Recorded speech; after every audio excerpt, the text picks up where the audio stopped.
Okay. All right, let's do a legitimate open to our podcast, Tuttle, and I'll try and restart it.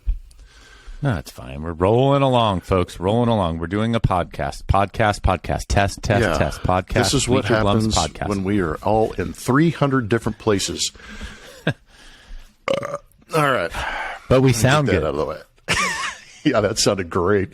No, we just sound good. Yeah. We don't sound like we're in a Topo Chico empty can. And this is not sponsored by Topo Chico. We're not claiming them at all. We're just claiming that their ads are filmed or recorded in an empty Topo Chico can. And this is not an empty can. This is the Bleacher Blums. I am Geoff Blum, 14-year Major League veteran, now current broadcaster for the Houston Astros.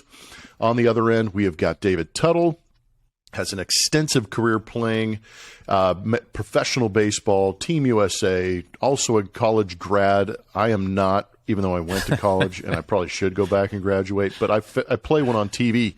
But we were going to talk a little bit about, on this podcast, about the dog days of summer and things like that. And all of a sudden, I was having a couple of beverages last night with coaches / friends, and on the TV pops up an ad for football. And now we just watched Nebraska and Northwestern beat the living crap out of each other, really not pad their defensive stats, but their offensive stats look amazing. But there is a certain sense of hope when you start to recognize that football season is coming. Wouldn't you say, Tuttle? Absolutely. But I don't understand why. I mean, that's the other thing. It's like, I still haven't figured out why football is like, but it gives you the tingly feeling when, like you said, you see an ad. Maybe it's a couple beverages, maybe it's just the relaxation of it. But, now that you and I are, you're not out of baseball, but essentially we're on the sidelines of baseball and we enjoy watching baseball.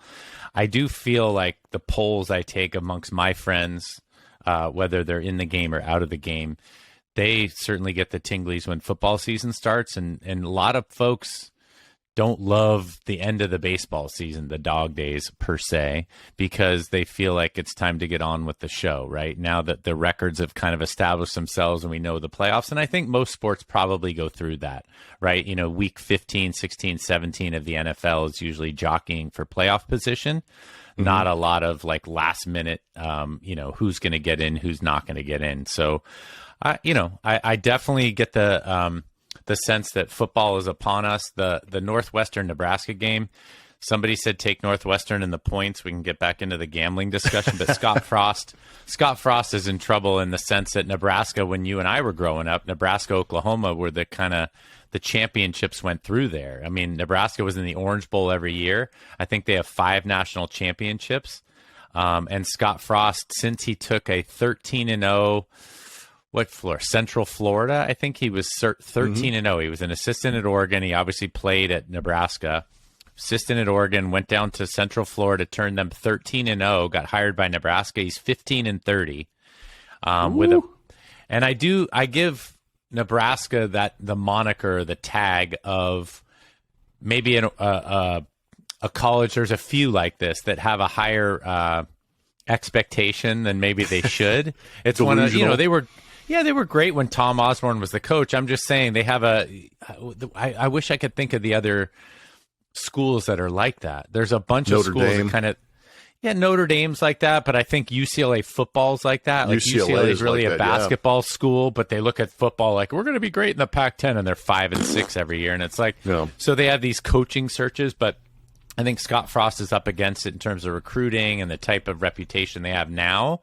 But to my point, they were up 28-17 in the third quarter, and they tried an onside kick to thump Northwestern. Like, we're going to do an onside kick, keep the ball, and do this. They didn't recover it, and they end up losing the game 31-28. And I think Scott Frost is probably kicking himself. I know that's a little more in-depth analysis that we're talking about from the dog days of summer, but that's how exciting football season is. You don't even care about Northwestern Nebraska, and you already know the onside kick kind of ruined the first game. But I think, to your point, it also gives the baseball players, the media, other things to focus on. So I know in the clubhouse, those guys are getting their fantasy drafts going, and they can maybe take a little reprieve from, I don't know, the grind that is this time of the summer for the ball players. No, I think that's what it is mostly. Is just it takes away from the grind of summer and it gives you that kind of like light at the end of the tunnel. Because once you hit September 1st, it's not like it was in the past where you call up 9 guys and all of a sudden your locker room's just thrush with a bunch of young, invigorated talent who's chomping at the bit to go out there and play. September always represents so many different things for baseball teams, players. You've got the Astros. They've got an 11.5 game lead. They're just waiting for that clinch day to come so they can pop some champagne, sit back and sip it a little bit.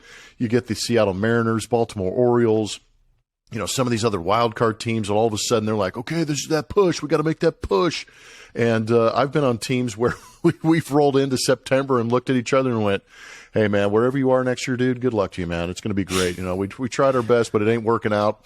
And then all of a sudden you kind of look at your pocketbook and you look at your numbers and you're like, man, if I could just hit 3 more bombs, if I could just drive in about 10 or 12 more runs, and you're going, okay, September is now salary drive month, and you're trying to play for that next contract. But the idea of football, the selfish dog days of summer, like, hey, I'm betting 272 with 10 bombs. If I get to 275 with like 15, I'll be good.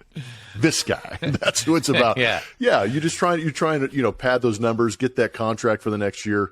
But I also think at the same time, the collegiate football, allows everybody to claim their regional loyalty and start talking a little bit of trash. And then you get into the NFL. And like you said, the fantasy football drafts come out, the betting and the internal betting on other sports in the clubhouse starts to come. And then you start to talk trash a little bit instead of going, oh, damn, I went 0 for 4. Hey, how'd my fantasy football team do? How can I rag on Tuttle about what his team did? And all of a sudden you kind of have a little bit of extra life just because that diversion is there, I think. But we've got a couple of things that are on tap brought to you by St. Arnold.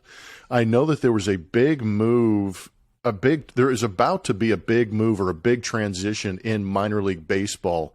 And I know that we're going to have similar thoughts. We may have differing thoughts, but Tuttle and I grew up in an era where the expectation of minor league baseball was what it was. You just took it on the chin, battled, fought for a dream, and hoped to make it. And Tuttle obviously didn't get the opportunity. I fortunately got the opportunity. So there's varying ideas on what to be able to assert minor league players deserve. And I think that we're to a point where minor leaguers do deserve a little bit more. And they voted to unionize. We'll talk a little bit about that, maybe get into the logistics. And I've got a question at the end of this podcast that I think a lot of people will be fascinated by, because I posted it on my Instagram, and I have a question for Tuttle when we get this thing going. So what else you got, Tuttle?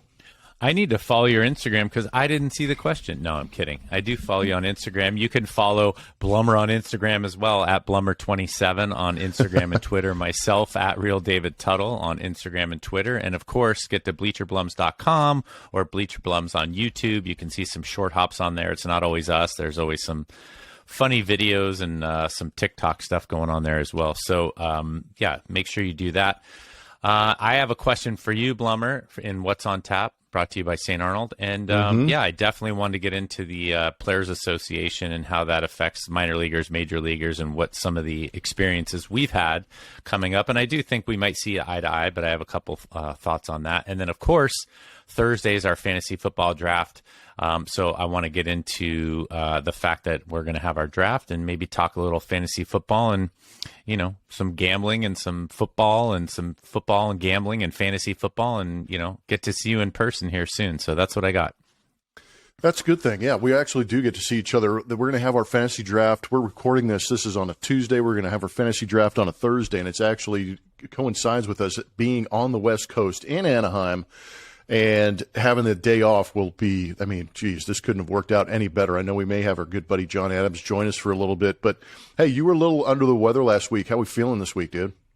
Yes, appreciate you bringing that up. I am feeling much better. Like I said last week, I was COVID negative, and I think we recorded on a Tuesday last week also. And by Tuesday night, I was right as rain. So I'm feeling great, yeah. As we pointed out, if you're sick and you're really sick and you're COVID negative, you don't know what to do with yourself. It's either COVID or you're not sick is kind of the last few years but I feel wonderful and I appreciate you asking. How about you? How are you doing? No, things are good. We actually had a road trip up to South Oklahoma to play the Arlington Rangers, which will be kind of interesting. It's always interesting down the stretch, too, to watch the Astros. They're kind of beat up right now. I know Yordan had a right wrist issue. Now he's got a left hand issue, and if you don't have your hands, it's really hard to hit. So hopefully he can be okay. Justin Verlander came out of the game after 3 innings the other day, and, I mean, the panic just followed that dude around because we were like, oh my gosh, what's going on? And we found out that during a crazy play on the field with some bad base running that kind of made a move. The calf started to bark on him a little bit, so his right calf is having a little bit of an issue. He's having an MRI on it, probably as we speak, and we'll have a word on that later. Jake Myers has been sent out of center field, and they're calling up J.J. Matijevic. But the interesting thing is, too, and this could probably segue into September and the minor league baseball stuff, is the fact that they expanded rosters on Thursday. It'll be after September 1st. You can expand rosters, but now the rule is only 2 guys you can call up. So it's basically 1 position player, 1 pitcher, and there's already been reports that it's going to be Yainer Diaz, who is a catcher, but what I've heard about Diaz is that he is a legit dude type hitter. And then Hunter Brown, the highly anticipated top prospect out of the Astros organization who throws absolute jet fuel, will be on the roster. So we'll get a chance to get our eyes on him. But I'm not sure how he's wandering around this. No, that's right. Who doesn't throw jet fuel now? Yeah. And you know what I was thinking, just as you were... Explain that. No, as you were talking, I was just laughing about the NFL. The NFL cut down day is today, I believe. They have to get down to 53 men on the roster. It's either this Tuesday or next Tuesday, but maybe they'll add some guys from the NFL roster that get cut down as rosters expand in Major League Baseball. Just a thought, those guys, they can just walk across the hall and, come on in. No. Yeah, so the thing about the rosters and Yordan, I wanted to say Yordan. Come on, you're an Astros Hey, he's fan. not Let's my go. Dan. He's Yordan. Yeah, that's right. He's Yordan.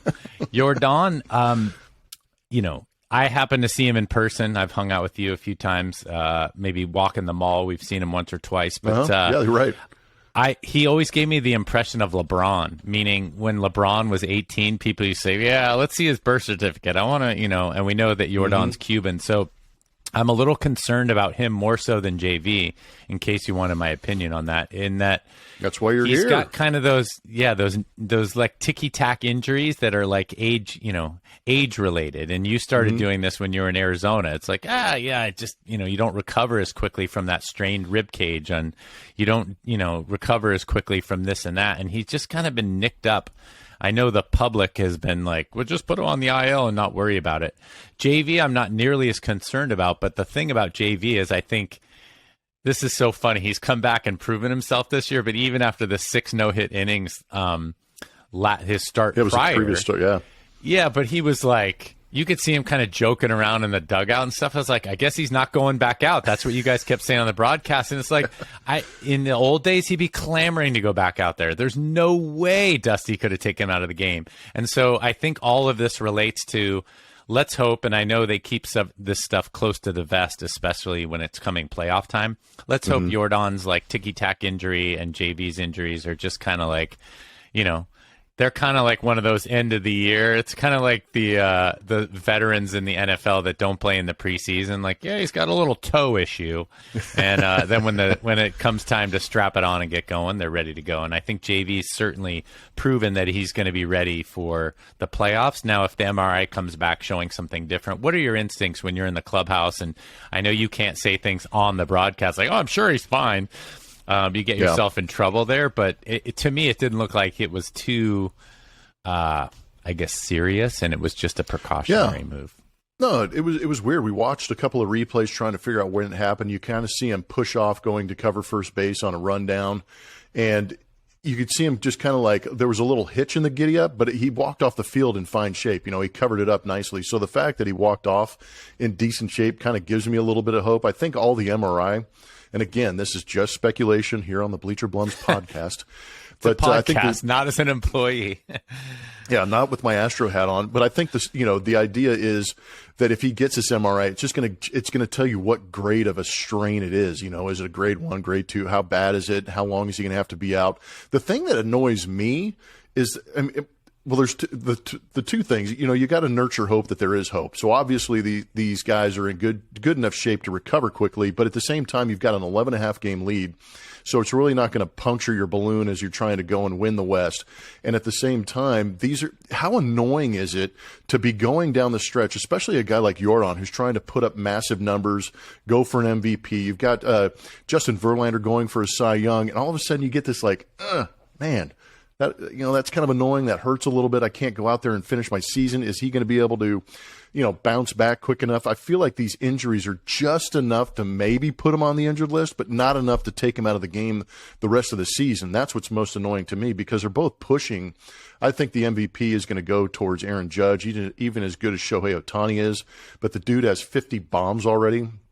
And he's putting up crazy numbers. He's literally the only offense the Yankees have. But I feel a little bit worse for JV just because at the age of 39, what he's about to accomplish winning a Cy Young after winning one in 2019, Tommy John, 39 years old, and put up the numbers he does, I don't know wwhy there's this effect on me that where I'm like, dude, I want this guy to go out there and win it because, and I think it might be, and you might have something to say about it, because he's old school.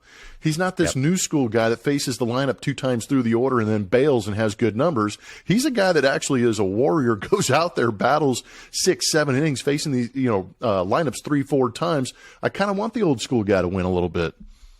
I do too, and I think nobody likes to back into the award, and by that I mean that's a good point. There was a guy in the minor leagues I know that had the number of plate appearances.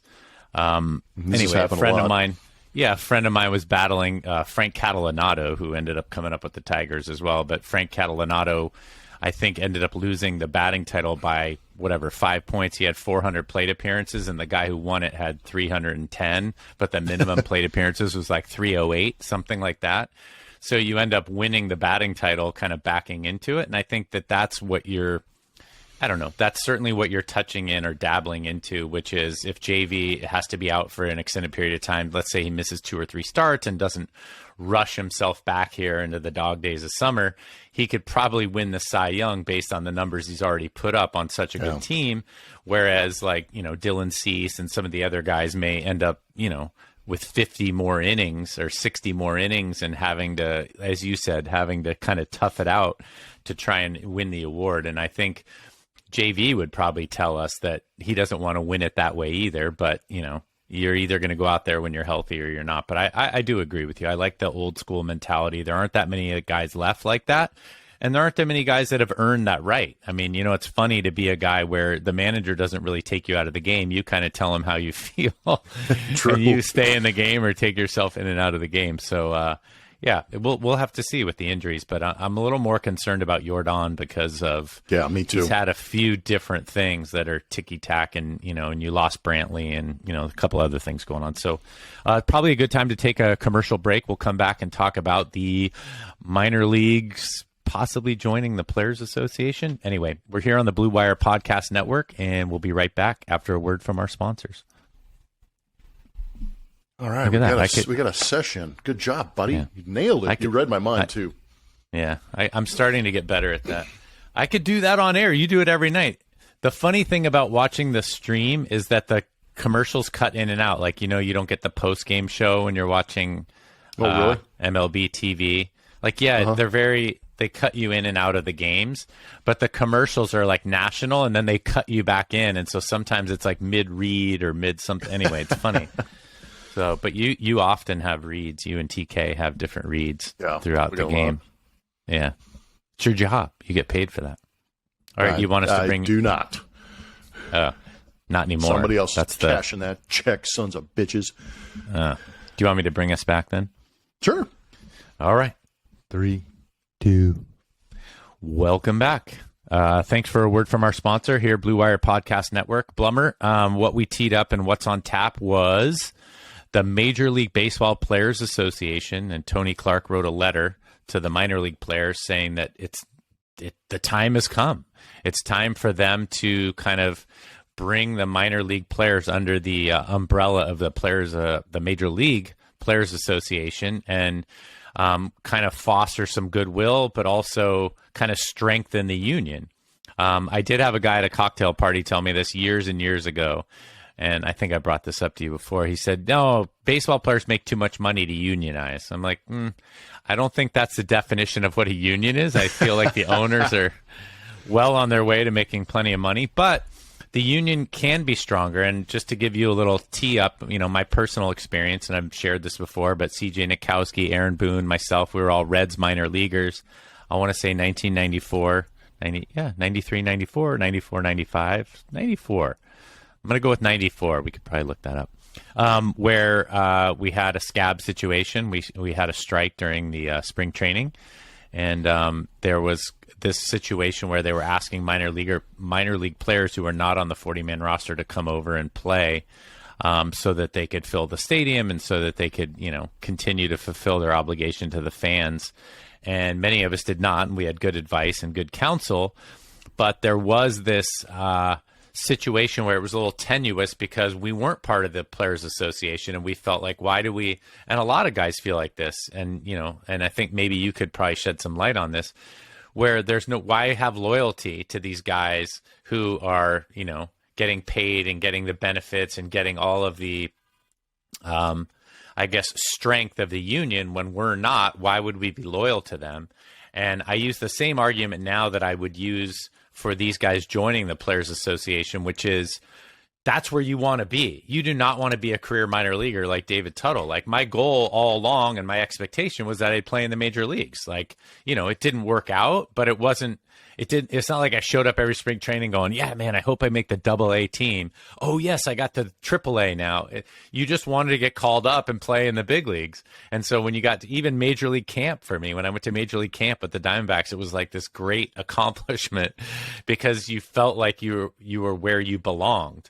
Now, the foundation for that is, if that's where you want to be and that's your goal, then why not be part of the Players Association, where now they're looking at you as a peer and you can help strengthen their leverage and they can help use their resources to, maybe help you along. And last thing before I pass it off to you is my first paycheck, 1991 Instructional League. No, the next year, 1992 A-ball, $850 a month. And that's pre-tax. And I believe now it's about the same. It's like $1,000 or $1,050. I promise you, even if you live in Charleston, West Virginia, or Winston-Salem, North Carolina, $850 a month. So break that in half. You're looking at $425 a paycheck before taxes. Ooh. Does not go very far at all. And you're living with 10 dudes, and it's just, it's just not good labor, especially if your expectation is to make it, nutrition-wise and strength-wise and ability-wise on all these bus trips. It's just a rough road to go. And hopefully joining the Major League Baseball Players Association gives some more credence to these guys pursuing their dream of becoming, a Major League Baseball player. So I know that's a lot. I covered a lot of ground there, but give me your thoughts. So when Tuttle and I were playing, the idea of the minor leagues was it was a vehicle to get us to where we wanted to be. You were chasing that dream of becoming a big leaguer. So I think for me, I just discounted the fact that this is how it is. I didn't know any better. I just knew this is how the system worked, and I got in it, and I grinded, and I worked, and unfortunately I got my break, and I got to the show. And as a big leaguer, that was the idea, is you had to earn your way to get to the big leagues. That's what justified these massive multi-million-dollar contracts. That was the idea. But when I look back, and Tuttle can attest to this too, I look back at it, and when I was making more money in college on my scholarship than I was as a professional baseball player, even after getting a signing bonus, I was like, dude, this is insane. And I'm not sure if too many people realize this situation either. Is as a Major League Baseball player and as a minor league baseball player, you only get paid 6 months out of the year. So to Tuttle's point, with that $850 a month, that's only for 6 months. So guess what that player does in the offseason? If they have the big signing bonus, great. Maybe they can live off that a little bit, or they go get jobs like Tuttle and I did, where you're bartending, where you're shoving boxes into a back of a UPS big rig at 4 o'clock in the morning. You had to find ways to make ends meet, and that meant getting second jobs. Now, in spring training, like Tuttle's talking about, what do we get? Maybe $20 a day? I mean, I know that the Major League Baseball players didn't have salary for spring training, yet they were making about $150, $200 a day to compensate for housing, food, things like that. So you were getting something reasonable. But again, your overall salary took care of a lot of things when you were in the major leagues, not in the minor leagues. You were waiting to make that $850 a month. So guess what we did? We would show up to the ballpark. We would dress out at 9 a.m. We'd go do our calisthenics, stretching, throwing, warm up, go through fundamentals, go through drills, be done around 11 o'clock. And then you'd go in and dude, I remember this vividly. I can still taste the chicken noodle soup. And you would get chicken noodle soup with like a couple of Triscuits on the side or a couple of saltines to crack and throw in there, and orange. And if they were feeling gracious, or you actually got in the front of the line, you got like two pieces of bread and a piece of bologna between it. It was unbelievable. And that's where I look back and I'm going, damn, dude, if it could have been a little bit better, who knows who would have succeeded or who would have played better. I mean, those were terrible working conditions. And you talked about Tony Clark sending out the email, and I think you had to get 30% back response saying, yes, we want to unionize, just to get into the logistics and legality of it. And then all of a sudden you can petition the National Labor Relations Board of the U.S. government.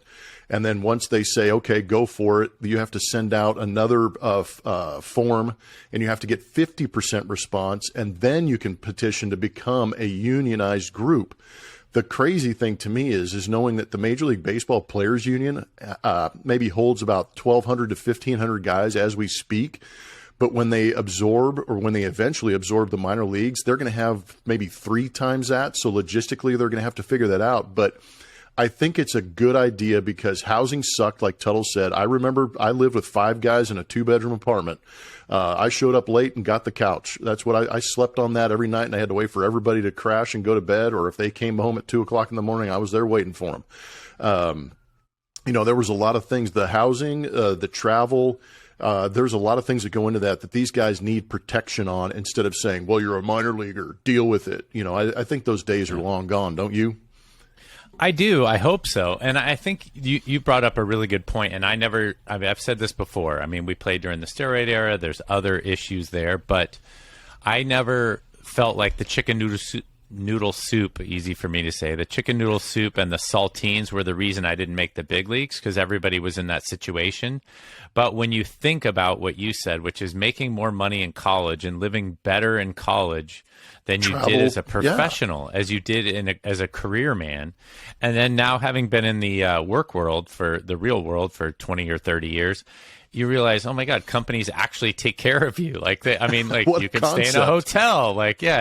What a concept. And I think the fact that that's not the reason I didn't make it. It's certainly not the reason you did make it, is that you were able to overcome chicken noodle soup and saltines. But I do think working conditions, the NLRB, the National Labor and Relations Board, is something that should be involved when you're in a scenario like this where the working conditions are subpar. And I know it sounds it's probably hard for many listeners to grasp the fact that that's how it is, because many people often will say, oh, I would trade my left arm to do that, or I would do that regardless of what kind of conditions you were in. But as you said, making a better living and having better conditions in college than you do as a professional is not the way it should be. The other little caveat, and I think why the timing is right to get back into the logistics, is that yes, there's 1,200 to 1,500 Major League Baseball players in the association right now in the union.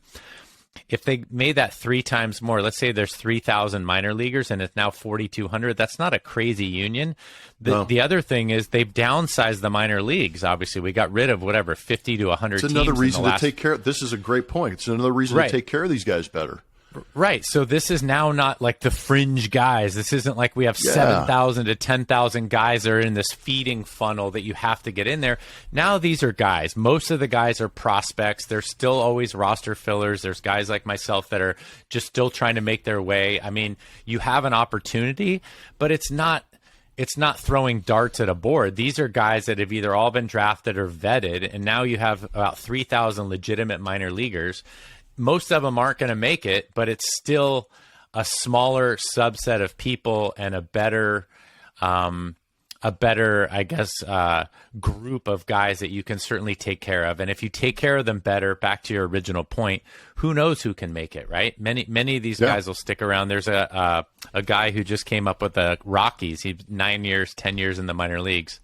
Bernard is his first name. I should look it up. I'll look it up while we chat. But anyway, they just had a guy after 9 years in the minor leagues make his big league debut. And those are the kind of stories that I think you'll see more of if they unionize the workers and they give these guys a chance to hold on to something. And that's what we were saying before, meaning when we were in spring training with the Reds and they were pressuring us to play as scabs, like you cross the line, you're not part of the union anyway.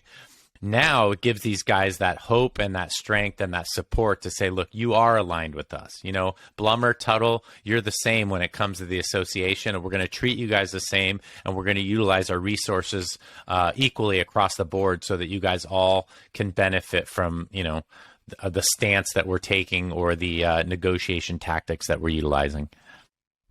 No, and just to give everybody an idea of what players are making, I know that there was an article in The Athletic, and I believe they said at the low range it's $4,800 annually, and in rookie ball to about $15,400 annually for AAA. And that's below the poverty line. That's what they're trying to compensate for. And I think Tuttle's point is great because you did eliminate a bunch of minor league teams. Now teams only have 3-4 teams in the minor leagues before you get to the big leagues, as opposed to there used to be 6 or 7. So you start to lean out and remove some of these guys, like Tuttle said, were just roster fillers. And now you've got legit prospects at every level. And every guy has a reason to play, and maybe it is an opportunity for those guys to stick around a little bit longer because the pay is good, but also you're playing harder to earn that paycheck. And that's what's crazy to me is that these guys work so hard, play so hard, that you don't get the respect, you don't get the earnings, and then maybe you get to AAA and kind of fizzle out at 2-3 years there, and they find somebody else to take your spot, and you're all of a sudden you're gone by the wayside. I hope that there's a way to protect these guys. And when they do filter through the minor league system and don't get to the big leagues, there's a way to protect them on the way out of the minor leagues. I think that's something that you and I have actually talked about quite a bit, not necessarily on this podcast, but outside the podcast, because there is a lot of concern.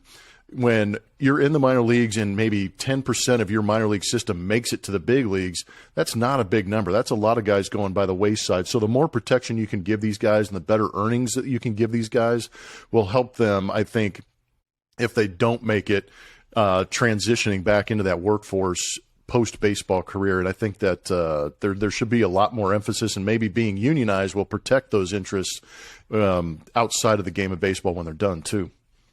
Yeah, you mentioned the 30% and the 50%. Let's hope that the minor league players and the powers that be recognize that this is a valuable thing and that they get the number of signatures necessary to get that done. The gentleman I was referring to, Winton Bernard, outfielder, 9 years in the minor leagues, finally made his big league debut this year. Those are always the best stories.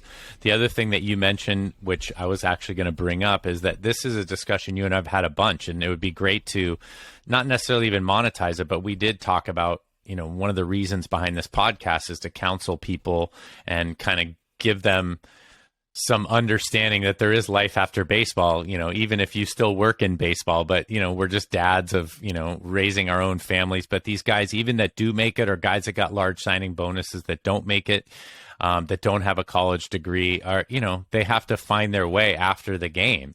And the earning window is such a small fragment of time that anybody can kind of utilize this as hopefully to their advantage, because the small amount of people. I think I brought this up a couple of podcasts ago. I think like 7 to 11%, somewhere in there, of guys that have made the full pension, the 10 years. I think it's like 10% also. So 10% of the guys, make it out of the minor leagues, and then another 10% make it to 10 years, which is full pension. So you're talking about tip of the spear within the tip of the spear. Just making it to the big leagues is what you want as an accomplishment, but it doesn't necessarily set you up for success in life. And you might as well have as much support and as many resources behind you as possible. So I think we've exhausted that subject, but I do think if fans are listening to this and have some opinions or thoughts, I mean, hopefully they can understand that this isn't just spoiled ball players and ex-professional baseball players talking about it like, hey, this is necessary, because I do think it is, because most of those guys that get out of professional baseball, they do have to do other things for a living, and as we all do. So speaking of doing other things for a living, I don't know if this is the time for you to ask me your question, or if you want me to ask you. I'm good either way, man. Go. You're running hot. Let's go. All right, I'm running hot, but this isn't really baseball related, so I don't know if yours is baseball related. So you tell me. All right. So let's change course then. I'll ask you. So mine's a family question. I'm realizing. So you do have one daughter off at college, so you're now an Arkansas football fan. That's another thing that we didn't touch on. But you're going to be a diehard, like, hey, the Arkansas game's on. We can't record a podcast today. I got to watch the Hogs play. My question is, in our house, so you have 5 women in your house, but 4 daughters, 1 off at college, so now 3. I have 3 kids at my house. I realize, like, when we divide and conquer during the weekends, let's say we have to-do list and you're going there and you're there on the few occasions that you're home, and certainly in the off season, I find that we end up, a lot of times we'll meet up for lunch, but we have a soccer game in the morning and a piano lesson, and we're racing over here. But our family divides up the same almost every time, and it's subconscious. And I wanted to ask you, with 3 girls, because I have a son, with 3 girls, do you find the same thing, or is it all for one? And I know they're a little bit older now, but I find it's like my wife ends up with the same 2 kids and I end up with the same kid, or I end up with those 2 kids and one. It's very rare that we sit down and go, okay, this is how it's going to be. I don't know if that's, when parents say, well, I don't have favorite children. I mean, we don't have I don't have favorite children, but I do find in our house, the math always works out the same, whether we meet up for dinner after or not. Do you find in your house that you always end up kind of, it's not gravitating, but do you always end up kind of with the same dynamic, or is it different? It fluctuates, to be honest with you. Okay. I think that our kids we try to do as much as we can with one car, but you're right. You're going to have moments where you're all of a sudden split up, where a couple went here, a couple went there. They need to be picked up. Hey, can you get me at so-and-so's house? So you're kind of forced into that dynamic of them getting into your car. But if we do split, it is interesting. There is a tendency for all of them to gravitate to one car, and I like to think that it's more because they like each other, not necessarily like my wife better than me, yeah. Or maybe the music choice, like we talked about in the last podcast. That's what I was going to say. That's another.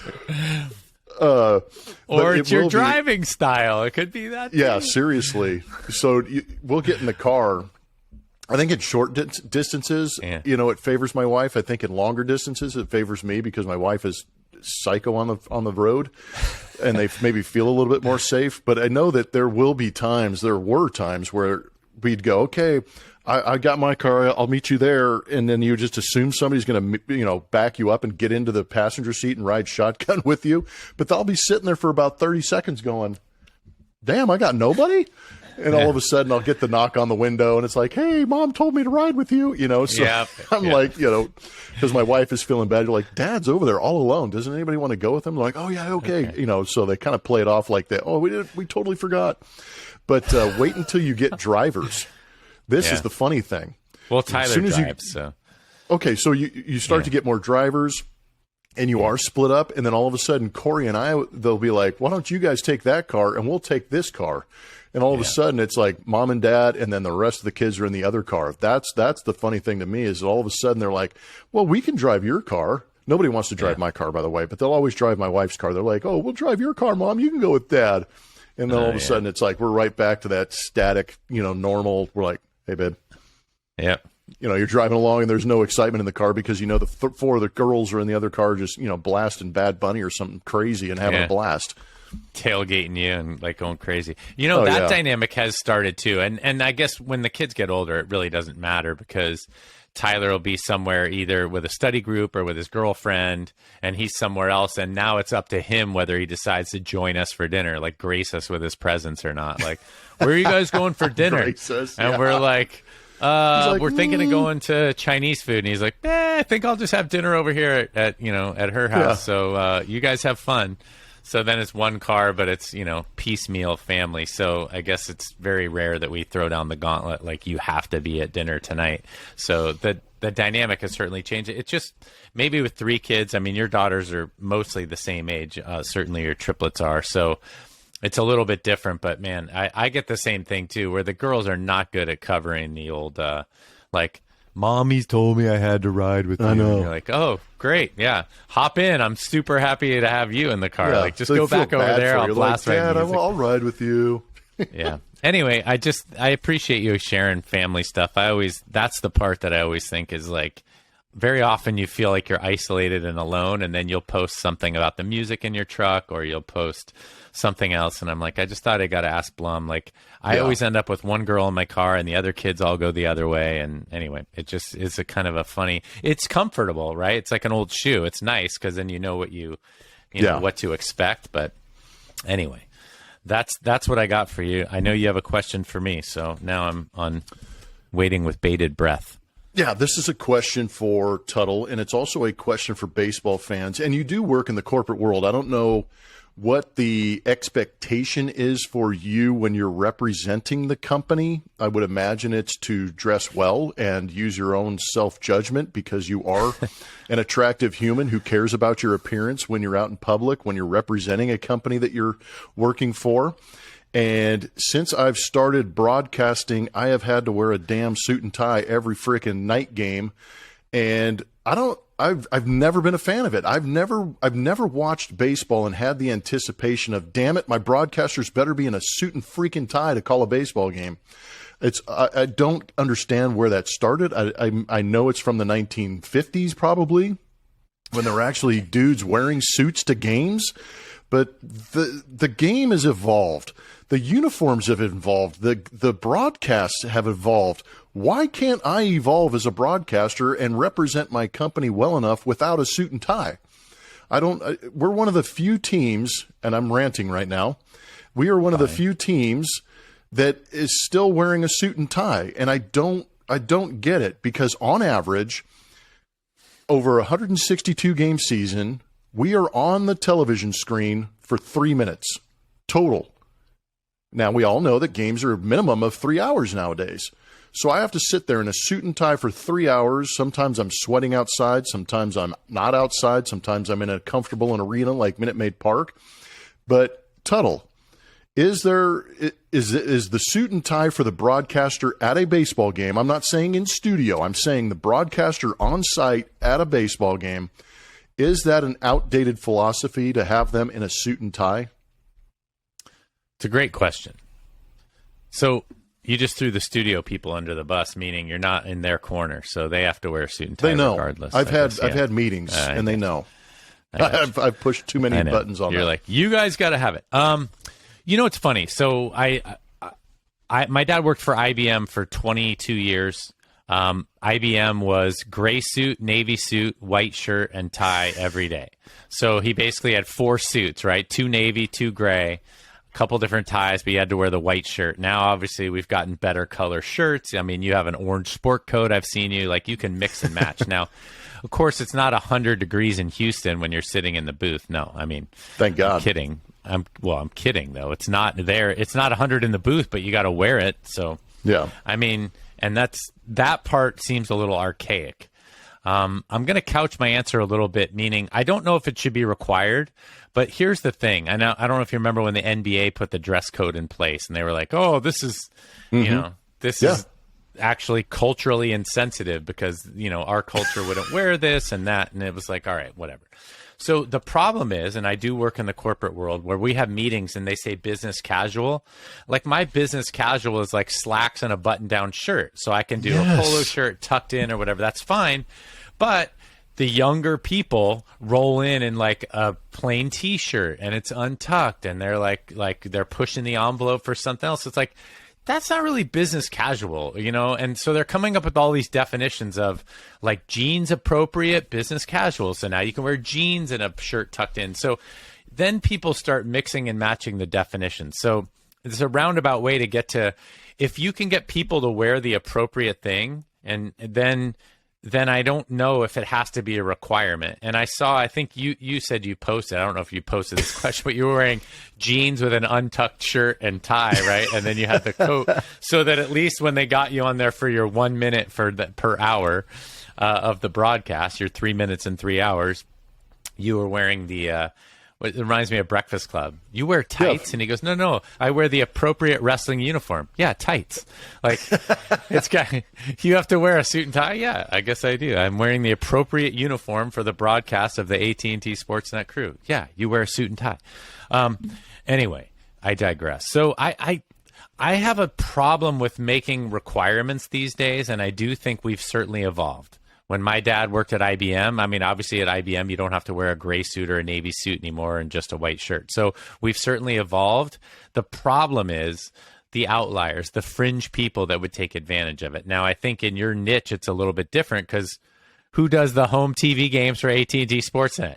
You and TK, like every night. I don't think, you don't have this like group of people. You do have some fill-ins, but I don't know. Now, how about this question? When Bagwell fills in, Berkman fill in. Boy. Do they have to wear a suit and tie when they come into the booth to fill in for games? Because I know you have them on as guests, but when they actually work for a week, let's say, do they have to wear a suit and tie? No. And I don't get it. So why are there two different rules? Because he's in the Hall of Fame?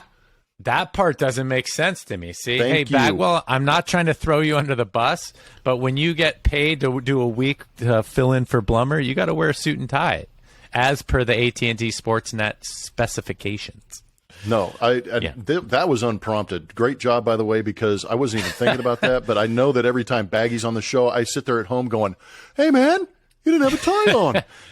Because all I get harped on is wear a tie. And you're right, though. The fact that we only show from like maybe our chest up. I mean, I'm debating on just going out there and getting like a half shirt and a half tie and a half sport coat and just wearing that. But I don't think the production staff would really appreciate that with my boiler just wear hanging out. Shorts and Vans. There are guys that do that. Yeah, of course. There's guys that do that. I've walked in and I've seen guys in a full suit up top wearing shorts. I mean, it's like the revert. It's like a mullet suit. Business up top, party on the bottom, man. And I'm like, that makes sense. And granted, it was every time we went through Arlington before they built a roof on their stadium, that these guys would be doing pre and post game. They'd have fans underneath the desk, shorts, and then they'd be wearing the suit up top, which is ludicrous. But there's games of adjustments. And the part that drives me nuts is that that day that I did that, I had to do it out of necessity because I had a doctor's appointment. I had a hair appointment. I was like out and about, and I didn't have a chance to go home, shower completely, and put on a suit and go. So I was like, dude, I'm not carrying a whole nother wardrobe. I have no place to change at the stadium. I don't have a locker room. That's weird, too. That's weird. Yeah. So I have no access to actually go in there and actually, get dressed up and put on a suit or change from the day that I have going in there. But, it's just me complaining about my first world bitchin' ass job. No, I agree. First of all, I didn't do this. As you said, it's unprompted. If you're fill-in folks, the Bagwells of the world, I did see our producer said you have to hit 100 home runs in the major leagues to not wear a suit. That's what he says. Oh, really? Okay. Yeah, so there you go. Well, guess what? So that's define 100 home runs in the major leagues. Because regular season they hit 99, and they built the statue for the 100th.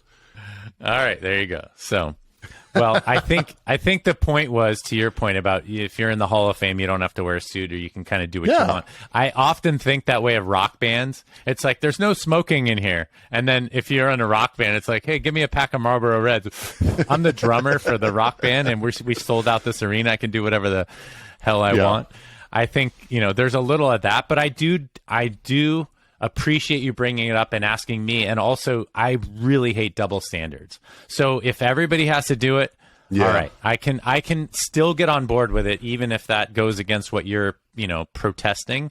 It's like, look, if you make everybody do it, that's fine. But if Bagwell and Berkman and anybody else that fills in gets away with it, then why do I have to do it? Do you have casual Friday, casual Sunday? There are some special days. Day games we get to wear a polo. And I would actually be okay. On Saturdays, if the game is at like between 4 and 6 o'clock, we'll actually wear a dress shirt, sport coat, no tie. And I have no problem with that. I would love to be able to do that. The tie is the thing that drives me nuts, man. I got to wear this choker the entire freaking game. It's stupid, and that doesn't add to the process. And guess what happens when I'm on camera and I hold up my microphone? Guess what the microphone covers up? My tie. Cannot see whether you're wearing a tie. Yeah. So I've got some rad sport coats that I love to wear, and I'll just wear a shirt with it, and it's fine. Yeah. And by the way, Marco, that's some bullshit calling out my 99 home runs. I got to live with that the rest of my life, and now I'm glad that one I hit beat you guys. Okay? So all you Astro fans, you can blame Mark for that response. And how about this? They just announced that we won our second Emmy. I am going to have my second Emmy, so check it out. Pat on the back for Geoff Blum. Guess what they didn't give me the Emmy for? Wearing a damn tie. They might have. Nope. Hey, I'm glad. Hey, we had to give Blummer a little taste shit right there. That's all right. That's great. We had to give Blummer a taste of humble pie. He was getting too big for his britches, and there you see what we have to deal with behind the scenes. He's fired up. I hate you. I hate you. I hate you, but I love you. All right, I have a question for you. This is what we'll end on. It's related to that. What does TK think? What does Julia think? And what does her attire have to do with the broadcast? She can do whatever she wants, of course. Yes. Right? Because women... She can. She always looks good, though. I mean, she doesn't push... I mean, that's the thing. Is she has latitude, and she doesn't push it. She knows what looks appropriate, what doesn't. That's my point. That was what I was going to say. Women have a harder time, whether they have to match their shoes or they have to do this. They have a way harder time, but they also get a more latitude in terms of like, yep, this is appropriate for the broadcast. So, hey, we'll leave that to the women to do. And then the men, it's like, you have to wear a coat and a tie. Can you give me TK's thoughts, or is that talking out of school? Will he be upset if you share it? I think if you asked him, he would like to be a little more relaxed on the tie. I think we both agree that like the collared shirt and the sport coat is awesome. That would be enough to look appropriate and be comfortable and be able to express ourselves a little bit more, as far as, what kind of sport coat or what color shirt, what pattern and stuff like that, and have a little more fun with it. I feel like being buttoned up really, I mean, it's a mood changer for me. As soon as I cinch that thing up, I'm like, here we are at Astros baseball. It's like, come on. Yeah, maybe it makes your voice better. Me. I will say this, Vin Scully wore a suit every single day. No, he's better than me. That's true. He might be. And speaking of better than you, we got the real Blummer to shine through here at the end of the podcast. I think none of us are better than anybody. We're all trying to, hit it right down the middle and stay together in lockstep. But remember, fans, bleacherblums.com, Twitter, Instagram, you can get at both of us, at Blummer27 or myself at Real David Tuttle. We'd love to hear your thoughts on whether a coat and tie should be appropriate in the booth, what you think about the minor league players possibly joining the Major League Players Association, depending on that. And please let us know your thoughts. As always on this podcast, we like to give a shout out to the military, the first responders, fire and police, and everybody around the world that enhances our freedom and enables us to do this podcast. We really appreciate you. Teachers, you're hard at work again. Healthcare workers, we really appreciate you guys. If you're over the age of 45, please don't forget to get screened for colorectal cancer. Blummer? Get after it and believe it. Oh, yeah. I know. You've worn the orange Miami sport Vice. Coat. I should go like Miami Vice. Just great. go like pink T-shirt, teal jacket. Make that my theme. That'd be great. So if you like the video, give it a thumbs up, subscribe, and hit the bell so you can get notified when we post new videos.